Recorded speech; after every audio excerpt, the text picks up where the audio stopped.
Good morning, welcome to CATEX TV. My name is Frank Fortunato. This is a live broadcast from Princeton, New Jersey. I apologize for that 30-second delay. Today is Christmas Eve, Wednesday, the 24th of December, 2008. It's 11:30 a.m. Eastern Standard Time in the U.S. It's 4:30 p.m. in London, 12:30 p.m. in Bermuda, 9:30 in the morning in Mexico City. If you need to contact us during the broadcast, please phone in toll-free at 1-866-67-CATEX. Overseas, our AOL Instant Mail address is CATEX-TV. A note on our holiday broadcast schedule. We will not be broadcasting tomorrow, Christmas Day, December 25th. We also will not be broadcasting on Friday, which is Boxing Day, the 26th of December. No broadcasts on Thursday or Friday of this week. Next week, we will maintain our regular broadcast schedule except for New Year's Day, which is Thursday, the 1st of January, 2009. We'll talk more about that and remind you next week.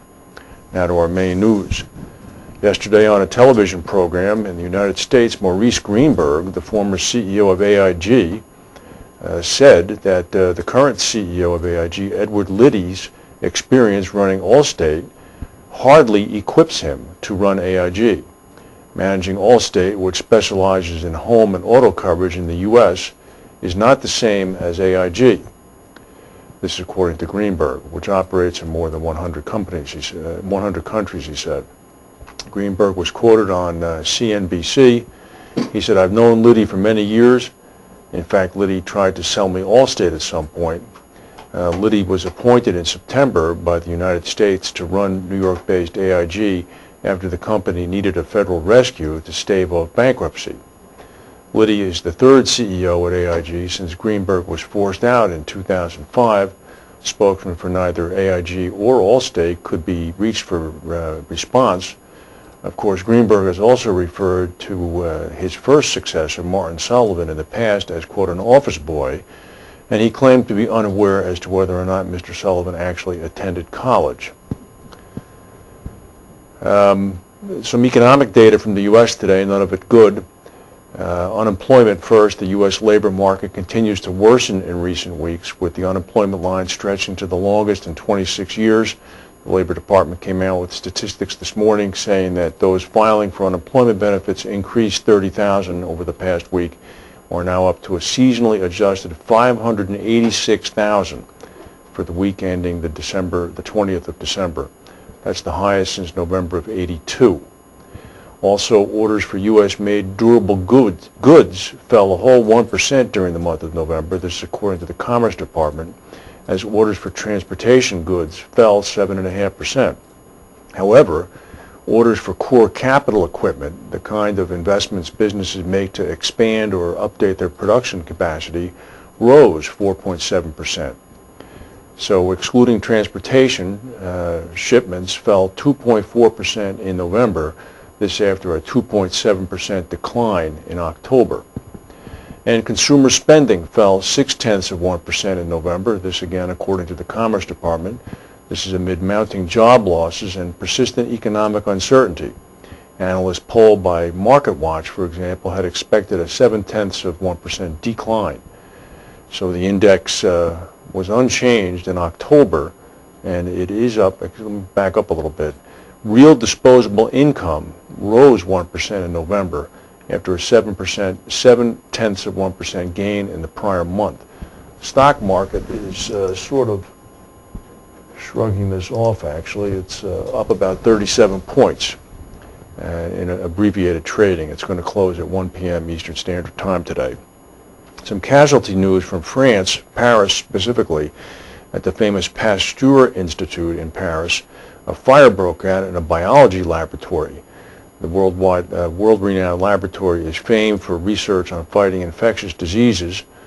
No victims were reported, no sensitive materials or viruses were affected by the fire. The fire broke out in mid-morning at an underground level of one of the laboratories in the Institute's campus in southern Paris. The laboratory conducts research onto developmental biology. 17 fire engines responded to the fire. It was extinguished at some point in the afternoon. The degree of damage is being investigated. The magazine Reinsurance is reporting this morning that aerospace underwriter Global Aerospace is the overall leader, and that Amlin leads the London market coverage of the Continental Airlines 737-500 that crashed in Denver. The value of the plane is $20 million. 58 people were injured. Miraculously, no one was killed. Willis apparently brokered the plane's insurance, which was just placed on the 15th of December. Neither Willis, Amlin, or Global Aerospace could be reached for comment.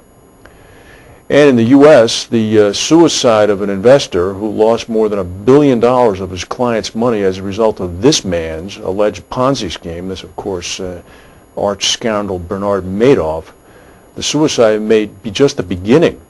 This according to a fellow hard-luck investor who predicted such incidents shortly after the story broke. According to Robert Chu, who lost over $1 million, quote, "It was kind of an easy prediction to make. I'm afraid this is just the beginning of this kind of tragedy. It's just going to continue."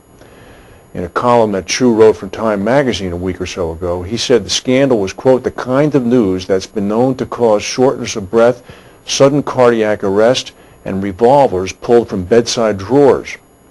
Yesterday, the body of René Thierry Magon de la Ville-Houchet was discovered in his Madison Avenue office after he apparently swallowed sleeping pills and then slashed his wrists with a box cutter. The bloody scene marked a grisly turn in the Madoff scandal, in which money managers ensnared in the alleged $50 billion Ponzi scheme are now being sued by the people whose money they were entrusted to protect. De la Ville-Houchet is believed to have lost about $1.4 billion to Madoff.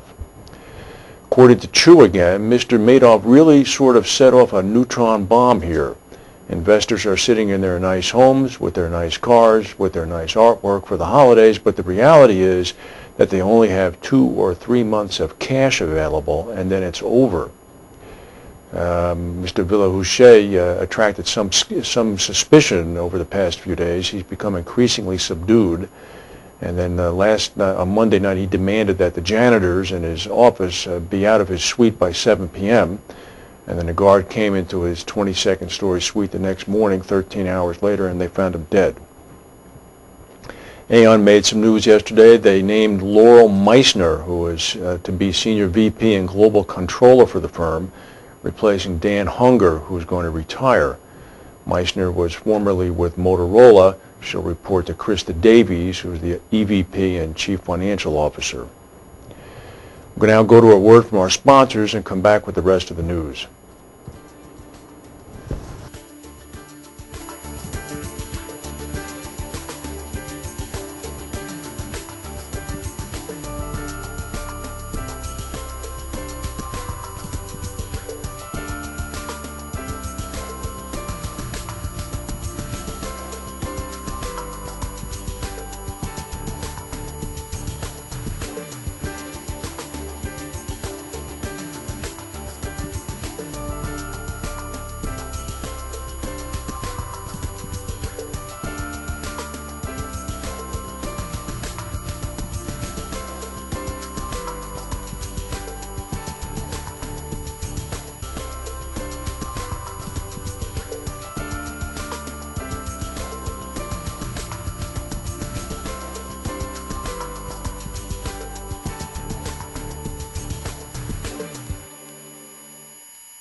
A magnitude 6.3 earthquake struck in the Pacific Ocean northeast of the island of Tonga, but there have been no immediate reports of casualties or of a tsunami warning. The quake was centered about 250 kilometers from the city of Naifu in Tonga. You see, Tonga is well off to the east of New Zealand here. As we reported yesterday, and it's coming to pass, Philippine conglomerate SM Investments and Generali are in a joint bid for the Philippine unit of AIG's life insurance business. According to a vice president with SM, quote, "The consortium of SM, Banco de Oro, and Generali is now conducting due diligence. Banco de Oro is the Philippines' largest lender in terms of assets." In the United Arab Emirates, what goes up must come down.